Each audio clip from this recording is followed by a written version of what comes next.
Bem-vindo à segunda temporada do MIP Talks, o podcast do programa MIP Experience.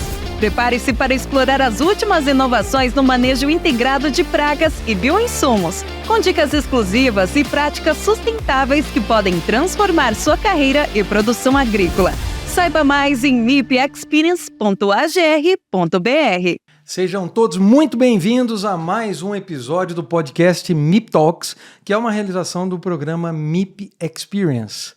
Aqui, nosso objetivo principal é transformar o conceito de manejo integrado de pragas e traduzi-lo, na verdade, em alimento sustentável lá na gôndolas dos supermercados.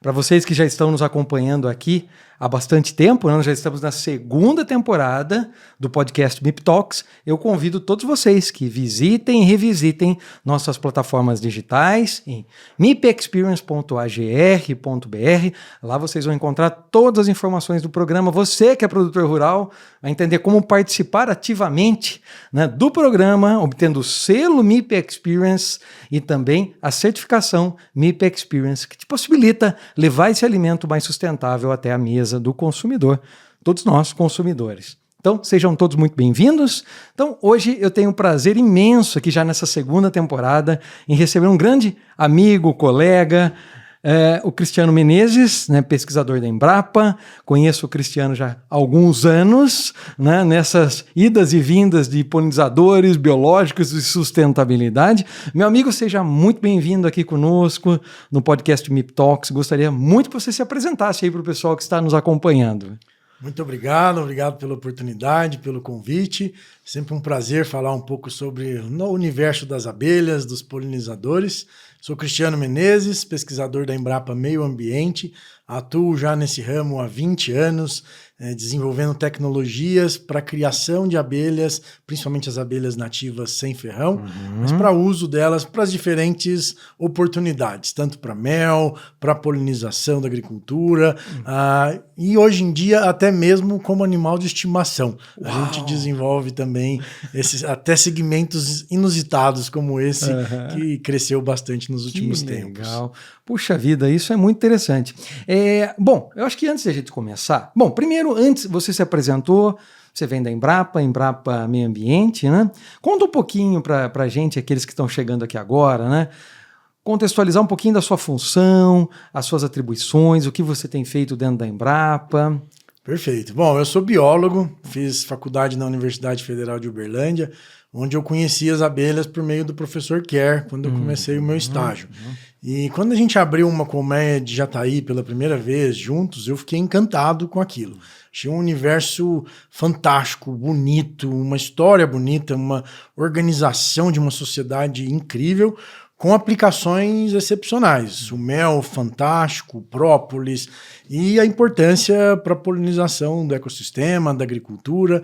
E eu, ao mesmo tempo que eu fiquei encantado, fiquei um pouco revoltado pelo fato de eu, aos 19 anos, não ter conhecido abelhas sem ferrão até então. As abelhas da nossa biodiversidade, e resolvi trabalhar com isso para que os brasileiros conhecessem, valorizassem e para que quando a gente quisesse comprar mel de jataí e tivesse disponível no supermercado, para quando a gente quisesse ter uma colmeia em casa, a gente tivesse aonde comprar, onde adquirir, né, e também poder se beneficiar desses múltiplos produtos delas. Então, desde então, tenho dedicado a minha carreira a estudar a biologia dessas abelhas, muitas delas a gente conhece ainda muito pouco, mas também desenvolver as técnicas de criação para chegar a grandes escalas comerciais, que esses produtos se tornem viáveis e possam realmente alcançar espetacular, todos os benefícios. Mas vamos segurar aí que isso é um outro, né? O Cristiano é um grande entusiasta das abelhas, dos polinizadores. Nosso objetivo aqui é falar das abelhas, dos polinizadores transformando a agricultura. Bom, primeiro passo, tem muitos aqui que estão nos acompanhando agora, que ainda não... Nós falamos pouco ainda sobre polinizadores nos nossos MIP Talks, né? E essa, vamos dizer assim, é a primeira oportunidade que nós temos de falar de uma forma um pouco mais organizada, sistematizada sobre os polinizadores. Mas antes, vamos explicar para todos quem são os polinizadores, principalmente os de importância para a agricultura, Cristiano. Perfeito. Vou até dar um passinho atrás. Vou explicar primeiro o que é a polinização. Perfeito. Né? é o sistema de reprodução das plantas, né? Nós, por exemplo, quando queremos nos reproduzir, a gente procura uma parceira, né? O homem põe a sementinha na mulher e nasce o nosso filhinho, né? E as plantas, como é que elas fazem se elas não conseguem se locomover para se reproduzir? Então elas têm vários mecanismos. Algumas espécies de plantas se reproduzem por meio do vento, então essa troca de gametas é feita pelo vento, os grãos de pólen são transportados pelo vento até chegar a outras flores femininas, onde vai haver a fecundação do óvulo e a formação de frutos e sementes. Mas a grande maioria das espécies de plantas dependem do que a gente chama de agentes polinizadores animais. São animais que, ao visitar as flores, levam os grãos de pólen, que é como se fossem os espermatozoides das plantas, para as flores femininas ou para as partes femininas das flores, onde tem os óvulos, e esse grão de pólen vai fecundar o óvulo para formar a semente e os frutos, né? Então esse é o processo de polinização. E os agentes polinizadores, a gente tem uma diversidade enorme.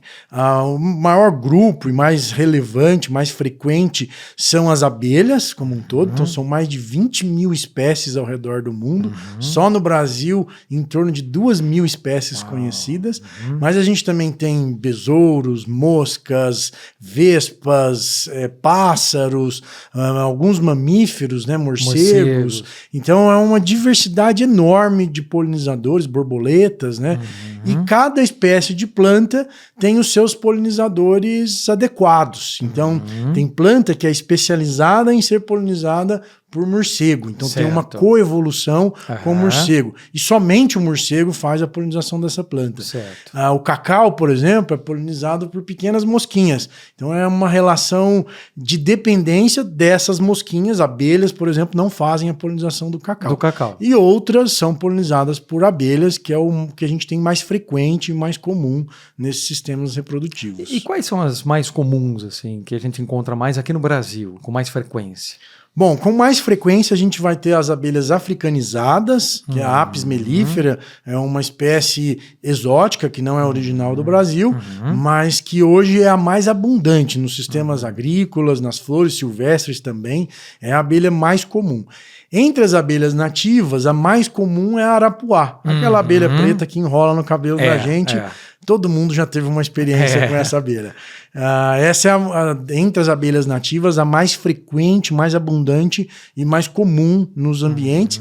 E apesar da sua fama de que ela destrói as flores e causa prejuízos, muitas vezes ela é polinizadora efetiva e não causa prejuízos. Então, em muitos sistemas como o de morango, por exemplo, ela é uma abelha benéfica, faz a polinização eficientemente. Mas a gente tem uma diversidade enorme no universo das abelhas.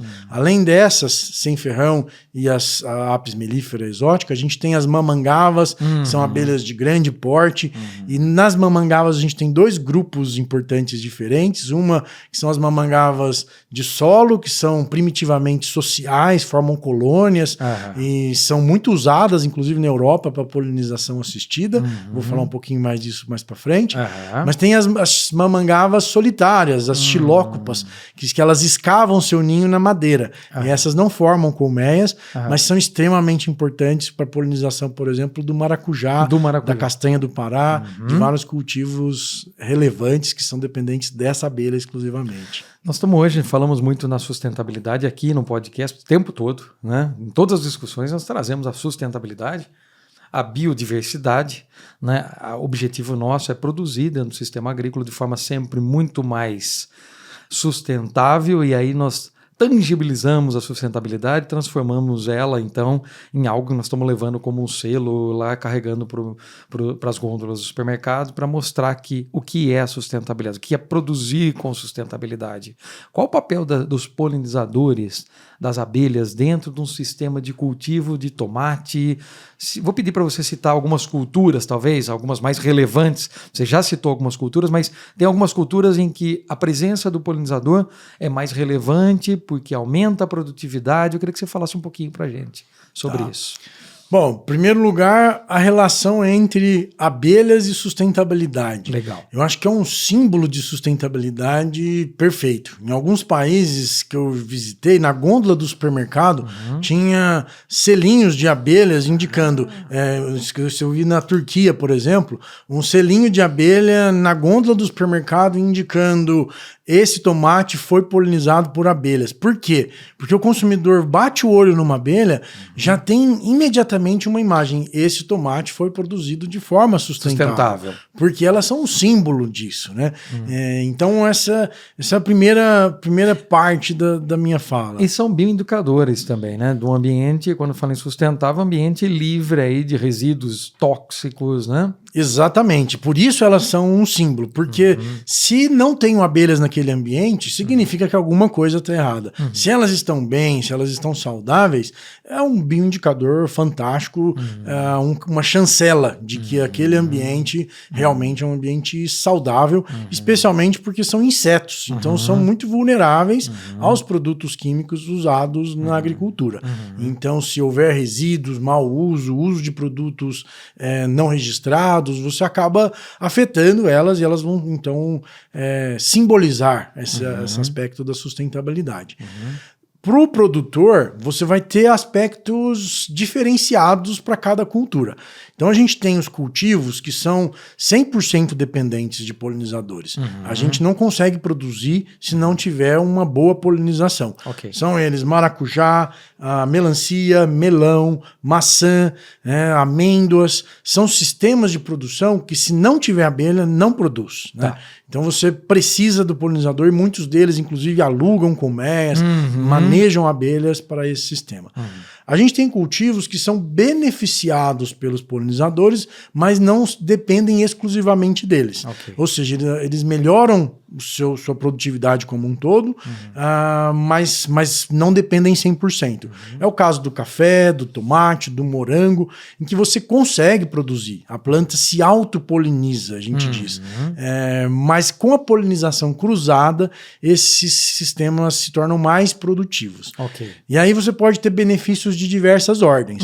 Em alguns casos, aumenta o número de frutos ou o número de sementes, como é o caso do café. Então, você vai ter um benefício na produtividade total. Em outros casos, você vai ter benefícios na qualidade dos produtos, como no morango. Você não aumenta o número de frutos, certo, mas o morango ele deixa de ficar deformado, aquela deformação, aquele fruto enrugado, que geralmente vai atrás na bandejinha, naquela parte de baixo. Tá escondidinho ali na caixinha. Aquele é falta de polinização. Ele cresce mais, então ele fica mais bonito e alguns benefícios secundários. Teve uma pesquisa na Espanha recente que mostrou que o morango bem polinizado tem uma vida de prateleira 12 horas a mais do que um morango mal polinizado. O fruto bem polinizado investe na casca, no seu amadurecimento mais uniforme, e ele dura mais do que um morango mal polinizado. Em alguns casos vai afetar o sabor. Então o tomate bem polinizado, ele tem mais sementes e por causa desse estímulo da quantidade de sementes, ele também tem mais açúcar no fruto. Então o fruto fica mais doce. E a gente está para lançar uma publicação de um artigo que mostra também um benefício na qualidade da bebida do café. Já tem alguns artigos indicando isso. E nós testamos a campo e vimos comprovadamente que o café melhora o sabor quando ele está produzido próximo das abelhas em comparação com áreas distantes das abelhas. No caso do café, a principal espécie que está envolvida com essa polinização? As duas espécies que a gente tem manejado mais para polinização são as abelhas africanizadas, a Apis mellifera, e entre as abelhas sem ferrão a gente está manejando a Scaptotrigona, que é uma abelha conhecida regionalmente como mandaguari. São duas abelhas fáceis de criar, fáceis de manejar, mas o café também é beneficiado pelas abelhas silvestres, as abelhas do entorno. Ela é uma cultura muito atrativa pela diversidade de polinizadores que a gente tem no ambiente que a gente não consegue manejar.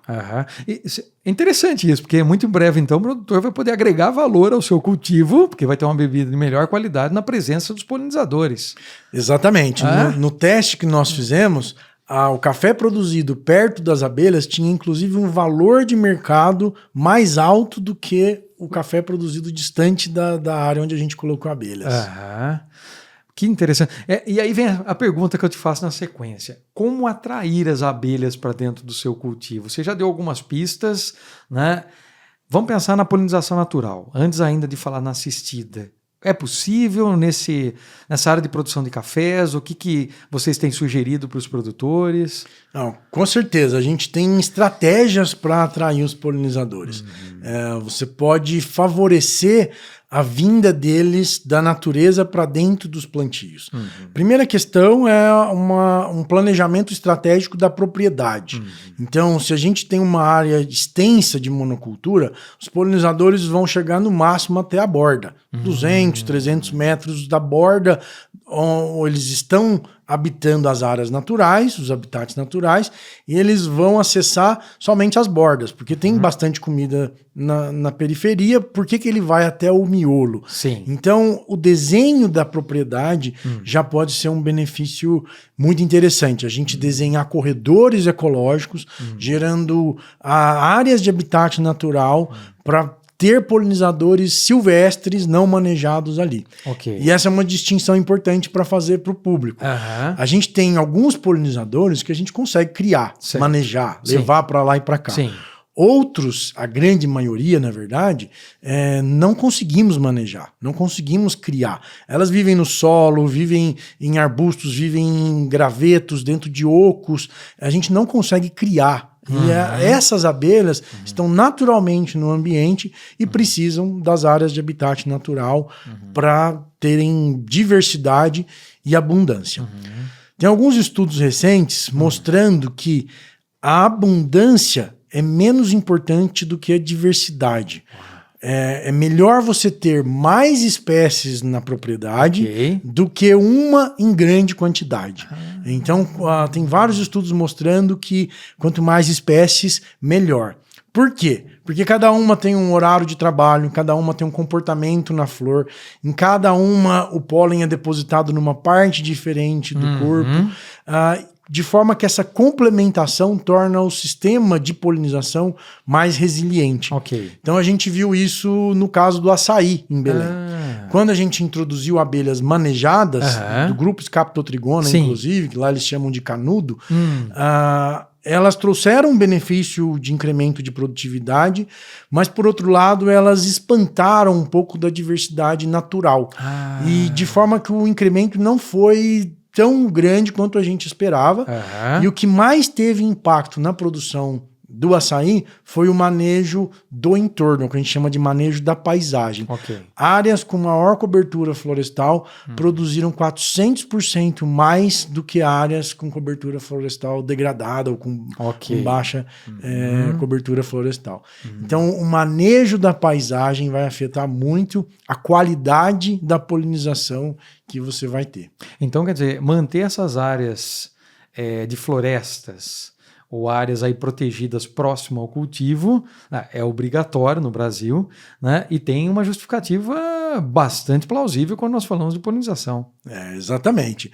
E com uma sacada importante. Antes, o que a gente fazia? Pegava a área de reserva legal, deixava num canto da propriedade, ou até mesmo comprava uma área distante para cumprir a obrigação. Legal. Hoje a gente pode desenhar a nossa área de produção para que ela seja mais produtiva. Tem um estudo recente na Costa Rica que fez uma modelagem se a gente integrasse a restauração florestal com o sistema de produção de café. Então, reduzindo a área de produção em torno de 20% e favorecendo a restauração de ambientes naturais, por causa do incremento de produtividade, da redução dos insumos e dos custos de produção, o agricultor dobra o lucro da fazenda num prazo de 40 anos. Ele dobra a lucratividade da fazenda por causa do estabelecimento de um sistema de polinização. Isso já comprovado. Efetivo. Isso já comprovado. Que uma modelagem bem robusta nesse sentido. Então, quer dizer, preservar é tão importante quanto promover. Exatamente. Isso é interessante. Porque senão a gente sempre está com um olhar de que é necessário se introduzir agentes, mesmo os biológicos, né? Quando nós falamos agentes biológicos, nós temos o controle biológico aplicado e o controle biológico natural, que ocorre naturalmente.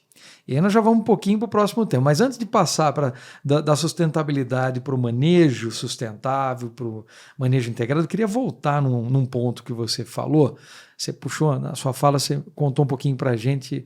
Algumas espécies podem ser produzidas, são facilmente produzidas, reproduzidas, multiplicadas, outras não. Nós nos conhecemos aí há algum tempo atrás, né, num projeto que nós trabalhamos juntos na produção in vitro, né? A ideia era ter a produção in vitro de algumas espécies, né? Como é que estão os estudos aqui no Brasil com relação à produção in vitro? Evoluiu, tem evoluído, tem algumas espécies que já conseguem ser produzidas in vitro. Eu lembro que nós tínhamos alguns gargalos dentro do processo, na cópula, multiplicação. Como é que nós evoluímos com relação a isso, Cristiano?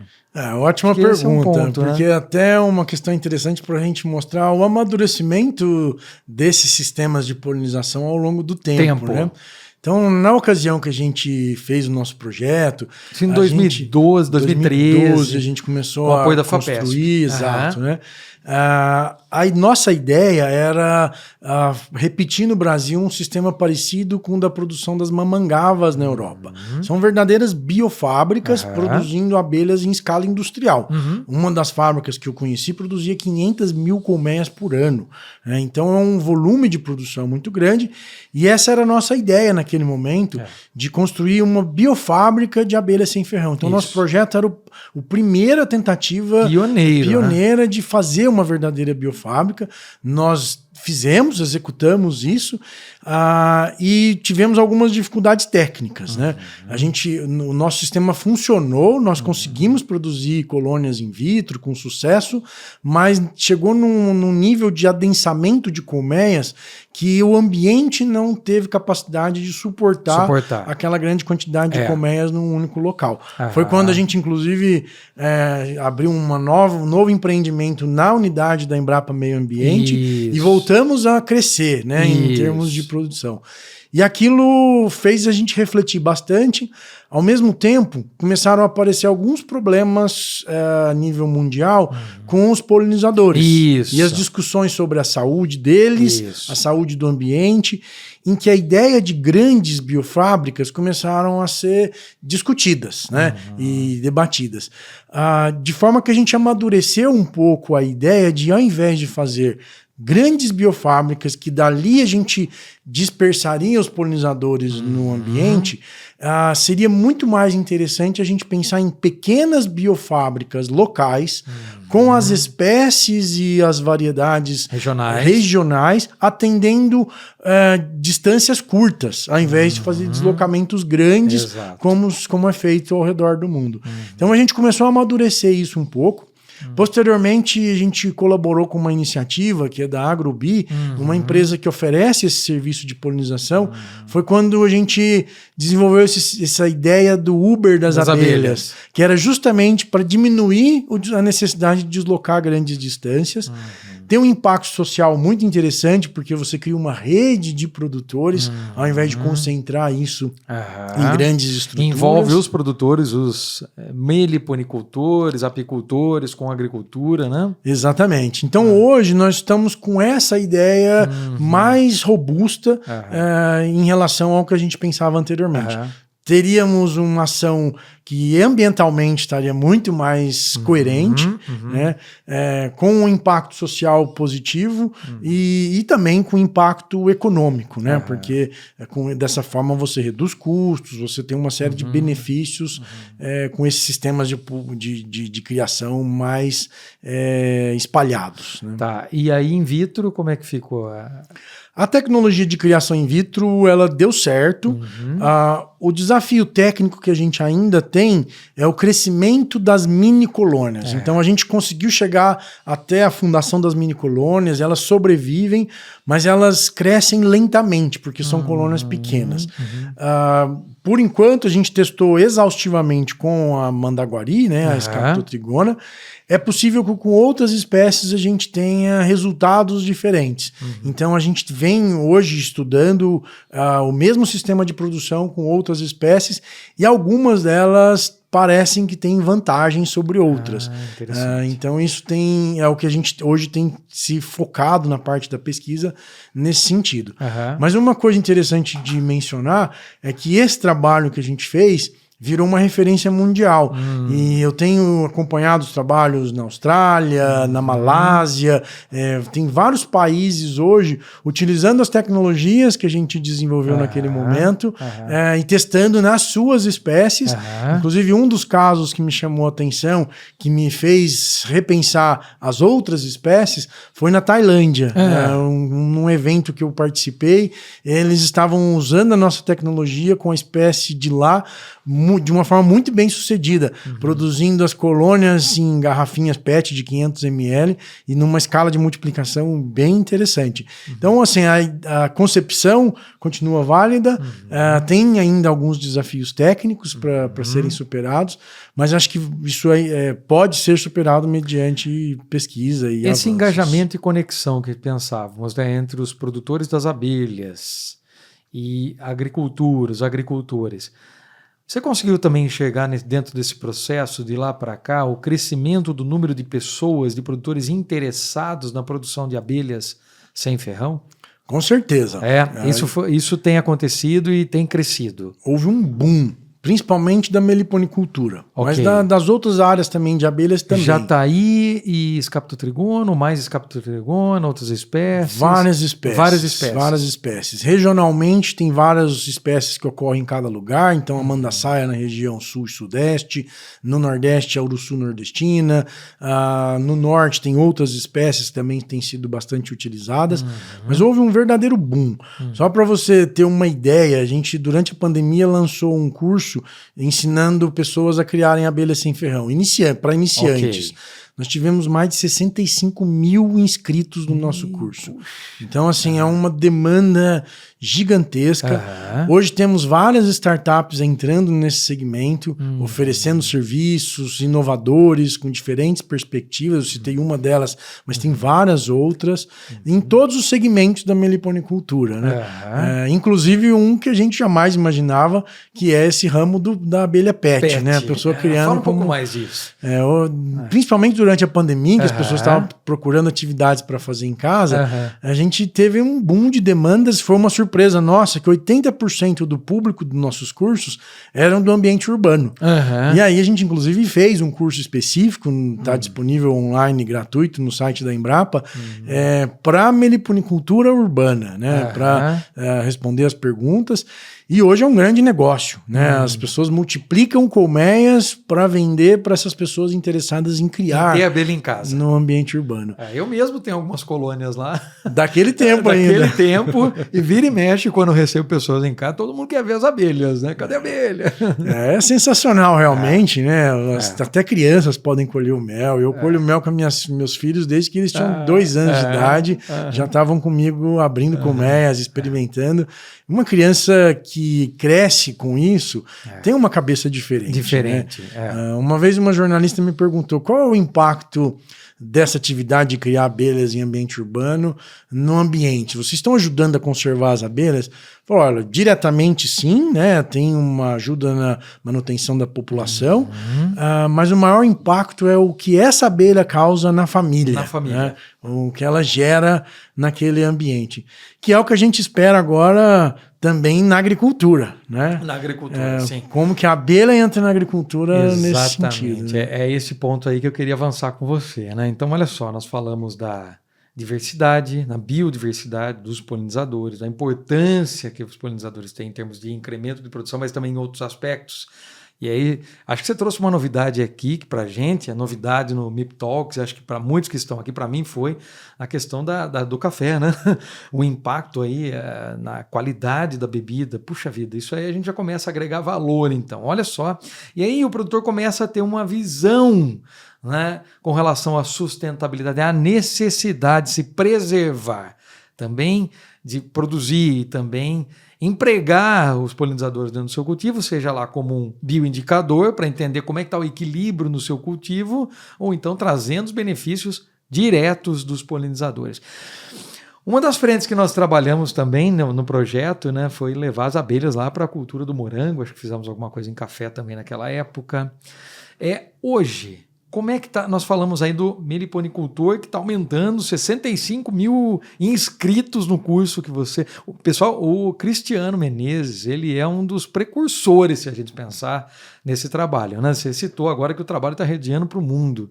Então, olha só que interessante, né? Pequenas ações que cada um vai realizando, como pesquisador, como empresa, no varejo lá, né? Aqui nós temos os produtores no centro de toda essa construção do programa MIP Experience. Como as pequenas ações tornam-se grandes e enormes. Tem que ter um pouco de paciência, tem que insistir, né? Como é que você enxerga hoje, no cenário atual, no Brasil, a utilização das abelhas nesses cultivos que você já citou? E como é que está hoje? Você passou rapidamente sobre um assunto que eu queria retomar quando nós falamos agora dos cultivos convencionais. Uma das hipóteses para explicar o sumiço, o desaparecimento das abelhas eram os químicos. Chegamos a falar até em algumas moléculas, até alguns ativos, grupos químicos, mas também vieram outras hipóteses, né? Primeira pergunta, com relação a essa questão do sumiço das abelhas, chegou-se a algum consenso? Né? Nós falamos lá também de contaminação por doenças, teve uma série de hipóteses. Chegou-se a algum consenso?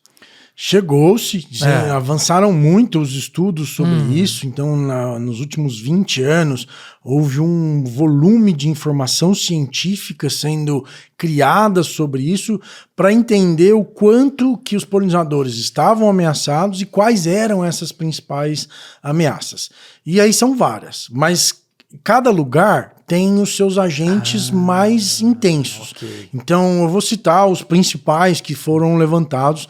Então, claro, pesticidas, o impacto de pesticidas é um dos agentes importantes, mas as mudanças climáticas também é apontado como um dos problemas graves para a sobrevivência dos polinizadores.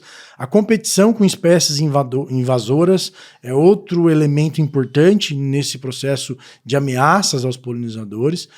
Doenças e pragas dos polinizadores, manejados e não manejados, e doenças e pragas dos manejados afetando os polinizadores não manejados, e, obviamente, a destruição de áreas de habitat natural. Então, a redução das áreas de habitat natural. Então, esses seriam as 5 principais ameaças. Okay. Então, quando a gente fala... Só que aí cada lugar tem uma história, tem a sua intensidade de cada um. Então, quando a gente está falando de Amazônia, o principal estressor lá é a perda de habitats, é o desmatamento. Né? Lá, esse é o estressor mais forte. Quando a gente fala de áreas com agricultura muito intensiva, como a região sul e sudeste, a questão dos químicos é muito mais relevante, porque você tem uma aproximação muito maior entre a área de cultivo e os fragmentos florestais. Né? Quando a gente fala de mudanças climáticas, o Nordeste, por exemplo, vai ser muito afetado por causa da desertificação, de processos de aumento de temperatura, em que muitas espécies não vão conseguir se adaptar a esses locais. Então, cada lugar vai ter o seu estressor. Não vão conseguir maior. se adaptar, e as espécies que já estão lá vão ser deslocadas, ou aí nós falamos no desaparecimento, ou na menor população. Menor população, mudança na diversidade, desaparecimento de algumas espécies, extinção de algumas espécies. E nesse aspecto também é importante trazer um outro elemento, que muitas vezes as pessoas acabam se confundindo. Uma coisa é a gente falar das espécies manejadas, as abelhas africanizadas, a Apis mellifera, os bombos, as abelhas sem ferrão manejadas, e outra coisa são as abelhas silvestres não manejadas. Certo. Então, quando a gente fala de extinção de espécies, muitas vezes, na maioria das vezes, a gente está falando das espécies silvestres, nativas, não manejadas. Essas são as mais ameaçadas. As que a gente consegue criar, multiplicar, essas não estão tão ameaçadas quanto as silvestres. Né? Ok, acho interessante. Indo para a agricultura, então, aqui nosso objetivo é, claro, impulsionar o manejo integrado de pragas, e quem potencializa hoje o manejo integrado de pragas tem sido os bioinsumos, os biológicos, matéria que nós discutimos naquela época. Mas ainda numa fase de transição, onde eu tenho sistemas de cultivos sendo produzidos de forma convencional, com produtos convencionais. É claro que nós já temos um cenário de agricultura sustentável acontecendo, sim, em várias regiões, em FLV, né? Hortaliças, flores, frutas, legumes, em grandes culturas. Então, os biológicos estão crescendo, estão ajudando essa questão do MIP, do manejo integrado de pragas, na redução de químicos. Nós entendemos que os químicos, dentro desse sistema de sustentabilidade, eles têm um espaço importante, o tratamento químico, desde que seja feita da forma correta, respeitando o período de carência, etc. Mas pensando nessa transição do convencional para o sustentável, né? Como é que o agricultor pode começar? Eu sou um produtor, produzo uma hortaliça, enfim, vamos pensar no café, que nós falamos tanto no café, vamos falar no café. Tenho uma produção de café convencional e quero buscar uma produção sustentável, claro, meu interesse é maior valor agregado, mas acima de tudo, antes de ter esse maior valor agregado, eu tenho que ter um melhor rendimento, eu tenho que ter uma cultura melhor, um cultivo melhor, manejo melhor. E para isso eu vou agora, depois que eu conversei com o Cristiano, ouvi o Cristiano MIP Talks, eu vou trazer as abelhas. E vou introduzir as abelhas aqui no meu sistema convencional. Quais são os principais desafios para esse agricultor? Essas barreiras que ele vai enfrentar são barreiras transponíveis, são obstáculos que podem ser manejados. E daí para esse cara, esse produtor que está saindo do convencional e está indo para o sustentável, em termos de polinização, quais as oportunidades? Perfeito. Eu vou demorar um pouquinho para responder. Vamos embora, porque também a pergunta... Bom, nós falamos bastante de manejo de polinizadores, nós falamos um pouquinho de manejo da paisagem, e aí a gente tem também o manejo da plantação, né? O manejo da área de produção e do sistema de produção. Esses avanços recentes na ciência sobre os polinizadores estão trazendo essa ideia que a gente está copiando um pouco do manejo integrado de pragas para o manejo integrado da polinização, que ela envolve esses 3 eixos principais. O manejo da paisagem é como eu melhoro o ambiente da fazenda e o entorno da fazenda para favorecer as áreas de habitat natural e os polinizadores naturais. O manejo dos polinizadores, que é o aluguel de colmeias, a associação da criação de abelhas com a atividade produtiva, eu manejar e criar abelhas nesses sistemas, abelhas africanizadas, mamangavas, abelhas solitárias, o que eu consigo criar e manejar. E aí sim o terceiro eixo, o manejo da plantação, o manejo das pragas, como eu favoreço isso. Não adianta nada você cuidar de 2 eixos, a paisagem e os polinizadores, e aplicar um produto químico que elimina esses polinizadores do ambiente. Você não vai ter o benefício desse serviço. Né? Então você vai precisar realmente se adequar, e aí a grande oportunidade que o agricultor tem de, depois desse processo bem feito, ele agregar valor, ter selos de sustentabilidade eficientes. O que significa esse manejo da plantação? Eu reduzi o uso de químicos, então uma diminuição no uso de químicos como um todo, a seleção de produtos que são mais compatíveis com os polinizadores, a seleção de métodos de aplicação que sejam mais compatíveis com a polinização. Um exemplo simples, né? Ao invés de eu usar uma pulverização aérea que tem uma deriva maior, eu usar um método que eu aplico no pé da planta e que eu tenho uma deriva muito menor. Pode ser às vezes o mesmo produto, mas com um método ele não afeta os polinizadores, com outro ele pode ser letal para os polinizadores. Então essa adequação, o uso de métodos de controle biológico de pragas, então a substituição por outras soluções além do químico, né? Então a adequação, né, dessas novas alternativas. Então esse conjunto de ações vão favorecer para que os polinizadores sobrevivam e com saúde nesse ambiente. Né? E aí entra a grande questão da sustentabilidade. Quando a gente fala de agricultura sustentável, a primeira imagem que vem na cabeça do produtor é: vou cuidar do meio ambiente, vou cuidar do lado social, e o lado econômico geralmente fica no tripé fica com deficiência. Descoberto. E se ele não é atendido, a gente não tem um sistema sustentável. Perfeito. Ele precisa, do lado econômico, crescer junto.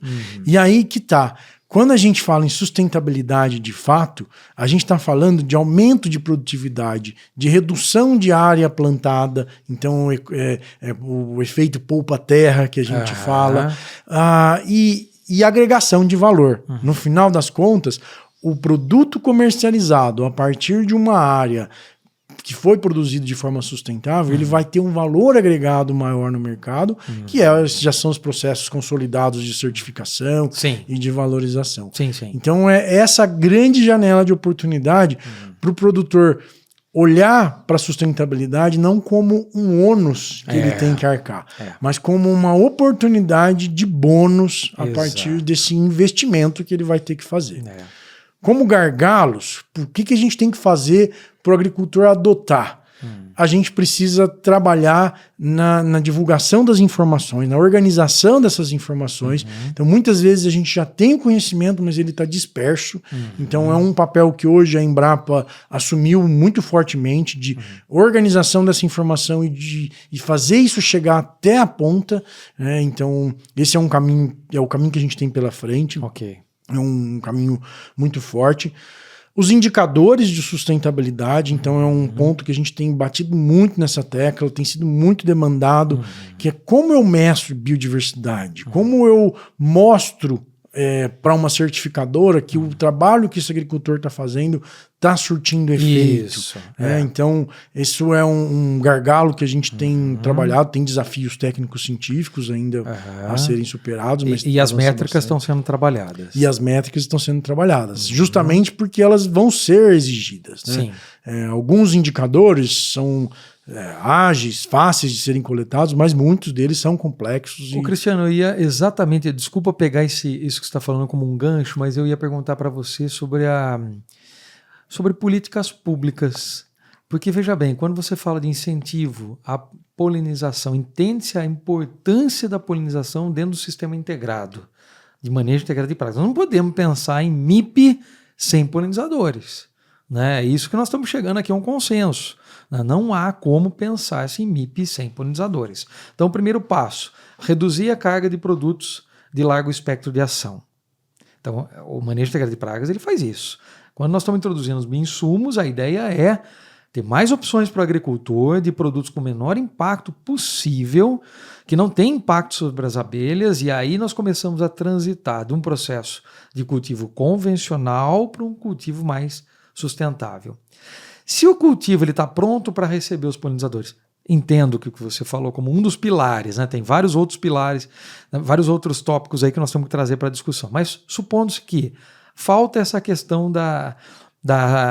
do uso de produtos de menor impacto. Então, nós estamos trabalhando hoje com um sistema que atrai e pode preservar os polinizadores. Como incentivar os agricultores? E aí eu entro na história, na questão das políticas públicas. Há algum movimento sendo feito nesse sentido? Há vários. Há vários movimentos importantíssimos que vão impactar todo o segmento.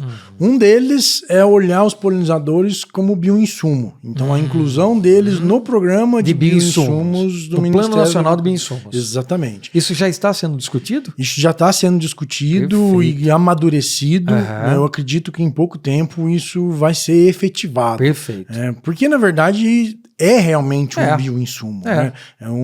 E especialmente quando a gente está falando do manejo de polinizadores diretamente. Então, esse é uma dos... nós temos os bioestimulantes, biofertilizantes, os solubilizadores que promovem o crescimento e desenvolvimento das plantas, por que não pensar nesse aumento da produção e desenvolvimento das plantas, como você mesmo falou, Deu vários exemplos aqui, Exatamente. Então, as abelhas os polinizadores são um bioinsumo importante e caracterizá-los assim, aí sim, a partir do Plano Nacional de Bioinsumos, você ter benefícios econômicos, crédito facilitado, investimento para crescimento da capacidade produtiva. Então, essa é uma linha de política pública muito importante. Certo. A gente está trabalhando em algumas outras também. Uma delas é o programa do Observatório de Abelhas do Brasil, que a ideia é fazer um monitoramento dos casos de mortalidade de abelhas. Aí a gente está falando das abelhas manejadas, as abelhas da apicultura e da meliponicultura. Hoje, localmente, alguns estados já têm isso bem organizado, mas ainda muitos estados não têm um programa de monitoramento da mortalidade e muitas vezes essas informações não estão disponíveis. Então dificulta muito a gente tomar decisão sobre o que está afetando, o que não está afetando, quais moléculas precisam ser revistas ou não.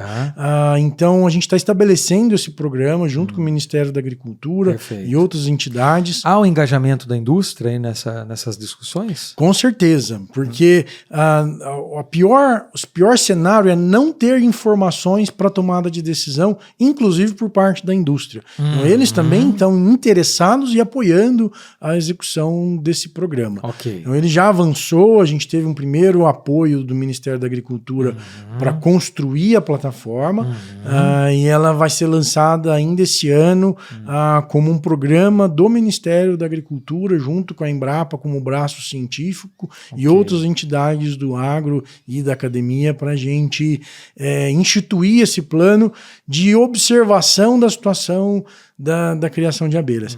Agora veja que fantástico como a gente pode evoluir ao longo do tempo com esse programa. No início ele é olhado como uma pauta bomba. Poxa, eu vou mostrar onde está morrendo abelhas, vai ser perigoso, né, para minha imagem e tal.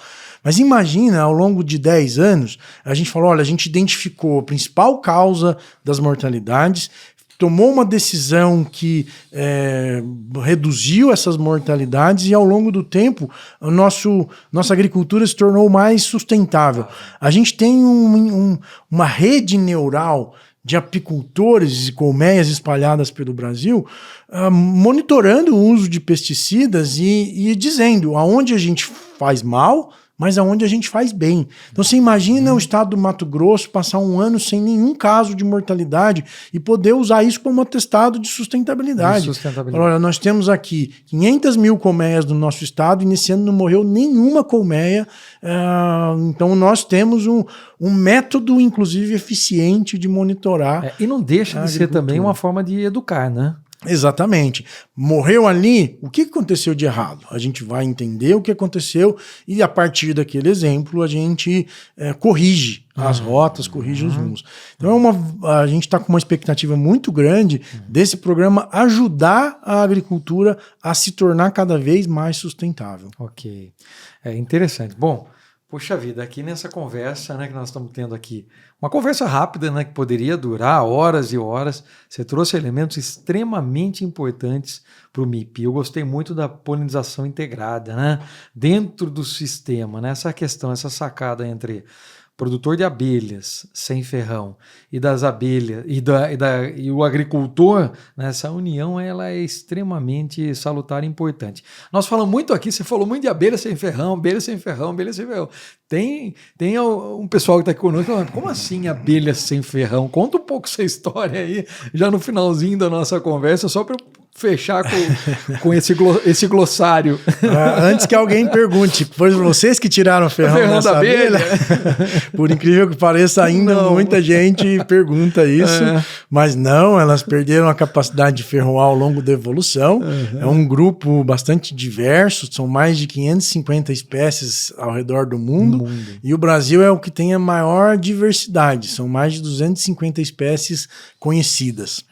Então são abelhas sociais, formam colmeias complexas e têm hábitos super diversificados. A gente tem desde abelhas bem pequenininhas, que muita gente confunde até com moscas de banana, até abelhas de grande porte e agressivas e que mordem a gente, mas todas elas com importância econômica, ecológica muito grande. Um grupo subestudado, ainda tem muita coisa para descobrir, histórias muito interessantes para contar. A gente tem abelhas ladras, abelhas que comem carne, abelhas que cospem ácido, que queima a pele da gente. Puxa vida. Tem de tudo nesse universo, até a abelha que cultiva fungo para obter seu alimento.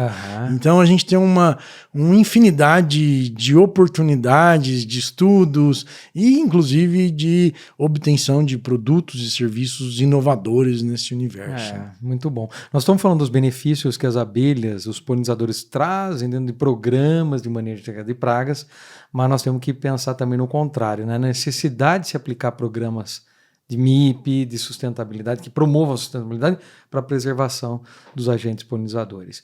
Cristiano, eu gostaria que antes de finalizar, que você deixasse uma mensagem aqui para o pessoal que está nos acompanhando, uma mensagem assim com o seu ponto de vista com relação ao futuro, né, da agricultura sustentável, da contribuição dos agentes polinizadores, falando não só para o técnico, é claro, vai do técnico, daquele que já conhece as abelhas, até o consumidor lá na frente. É importante. Nosso objetivo maior, com a certificação, com o selo MIP Experience, que está chegando lá nas gôndolas dos supermercados, recentemente nós tivemos o primeiro produtor certificado pelo programa, foi o Grupo Trebesc, que está levando seus tomates lá para a ponta, lá, com essa certificação. A ideia é levar essa comunicação, comunicar, fazer algo que você faz tão bem, né, e fala tão bem dos polinizadores. Como é que nós podemos aí, o que você pode dizer para esses consumidores, do técnico, do campo até o varejo, deixando uma mensagem para todos? Bom, nessas andanças pelo Ministério da Agricultura, em uma das conversas eu ouvi uma frase que me marcou muito, que é o seguinte: ninguém vai pensar no verde enquanto estiver no vermelho. E depois dessa fala, me marcou bastante, eu pensei que é justamente o contrário. O verde vai poder tirar os agricultores do vermelho. Olhar para os polinizadores, olhar para o manejo integrado de pragas, olhar para a sustentabilidade, é a grande oportunidade que o Brasil tem de sair do vermelho. Da gente se tornar realmente um país de primeiro mundo, com agricultura de primeiro mundo. Em muitos lugares a gente já a gente já faz, e nesses últimos anos eu tenho ficado muito encantado com muitos agricultores já adotando coisas que a gente fala na literatura científica. Recentemente eu visitei uma produção de café em Patos de Minas, incorporando todos os conceitos. Eles me convidaram para ir lá dar um apoio de informações, então vocês já estão fazendo o que tem que ser feito, né? Então, assim, é uma oportunidade que nós temos de o verde tirar o Brasil do vermelho. Né? Nós temos essa vocação, nós somos muito bons em agricultura, em sustentabilidade, em ciência, né? Na área das abelhas e dos polinizadores, então, o Brasil dá um show, nós somos referência mundial na parte de desenvolvimento científico, tecnológico. O que nós temos agora que focar é para fazer todo esse know-how, todo esse conhecimento chegar até o agricultor e mudar a realidade do campo. Então, o meu esforço de carreira daqui para os próximos 20, 30 anos é fazer esse conhecimento científico mudar a realidade do campo. A gente já tem conhecimento suficiente para fazer isso, tanto no universo dos polinizadores quanto do controle biológico. Os dois andam de mão dadas, um empurra o outro para cima, né? E os dois empurram a agricultura mais alto ainda. Eu tenho certeza que quando olharmos lá na frente, quando olharmos para trás, hoje o Brasil, a manchete daqui 10 anos é a agricultura mais sustentável do mundo, de fato, com indicadores claros, coerentes, fortes. A gente vai olhar para trás e vai pensar onde essas coisas começaram. E essas iniciativas, a inovação que está acontecendo no agro, voltada para a sustentabilidade, vai ter sido o grande diferencial. Muito bom. Cara, espetacular. É muito bom falar com você. Aprendi muito aqui de novo. Fazia tempo que não nos encontrávamos. Então, eu agradeço muito, Cristiano, pela sua participação, pelo seu trabalho, né, que agora não, já há bastante tempo tem mostrado os resultados no campo. Parabéns mesmo. Obrigado. Portas sempre abertas. Quem sabe a gente consegue pensar em oportunidades e cada vez mais pensarmos na sustentabilidade juntos. Muitíssimo obrigado, cara, por essa colaboração e pela participação aqui conosco. Eu que agradeço a oportunidade, fico muito contente de falar um pouquinho sobre as abelhas, os polinizadores, e acho que tem muito espaço para crescer ainda, para todo mundo tiver interesse, né? Tem muita oportunidade. como te acessar, como conhecer um pouco mais o trabalho que você vem fazendo dentro da Embrapa? Você tem alguma no portal da Embrapa? Como é que o pessoal te encontra lá? Bom, a gente tem os cursos que são oferecidos Legal. gratuitamente, então tem o curso de meliponicultura para iniciantes, meliponicultura urbana, e lançamos no ano passado o curso de polinização agrícola. Então, muito do que a gente trouxe hoje está bem trabalhado em detalhes nesse curso, todos gratuitos, fácil encontrar no portal da Embrapa, embrapa.br.